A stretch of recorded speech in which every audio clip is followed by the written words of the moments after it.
పాపం మీరు గమనించారో లేదో, మన ముఖ్యమంత్రి చంద్రబాబు నాయుడు గారు మొదటి నుంచి రాజకీయాల్లో దాదాపు పార్టీ తెలుగుదేశం అయినప్పటికీ కాంగ్రెస్ పద్ధతులే పాటిస్తూ ఉండేవాడు. బహుశా అందువల్లే భారతీయ జనతా పార్టీ అంటే ఆయనకంత ఆసక్తి లేదు. ఆ కారణంగానే ఒకసారి ప్రయోగం చేసి మన ప్రధాని నరేంద్ర మోడీని ఎట్లా పడితే అట్లా తూలనాడాడు. అయితే తత్వం బోధపడి చివరికి మోడీ దగ్గర మోకరిల్లే పరిస్థితి తెచ్చుకున్న అధికారం అయితే సంపాదించుకున్నాడు. మీరు ఇప్పుడు కూడా గమనించండి, భారతీయ జనతా పార్టీకి పవన్ కళ్యాణ్ గారు సపోర్టుగా ఉన్నాడే కానీ ఆ కూటమిలో వారి యొక్క సహకారం తీసుకుంటూ ఉన్నాడు. కానీ ఆ భావజాలానికి సంబంధించి మన ముఖ్యమంత్రి చంద్రబాబు నాయుడు గారు ఎక్కడా మాట్లాడరు.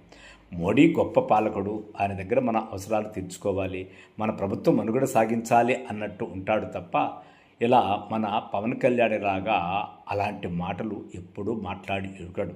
ఎందుకంటే ఆయన అవసరం రాజకీయమే కానీ ఆయన అవసరం మతం కాదు. ఆయన అవసరం ఇలాంటి సనాతన మార్గాలు అలాంటివేవి ఉండవు. ఆయన నిజమైనటువంటి రాజకీయ నాయకుడు కాబట్టి ఎప్పటికయ్యేది ప్రస్తుతమో అప్పటికి ఆ భావాలని, అప్పటి ఆ పరిస్థితుల్ని, అప్పటి ఆ అధికార పీఠాల లెక్కల్ని చూసుకుంటాడు తప్ప ఇలాంటి వాటి జోలికి ఎప్పుడూ పోడు.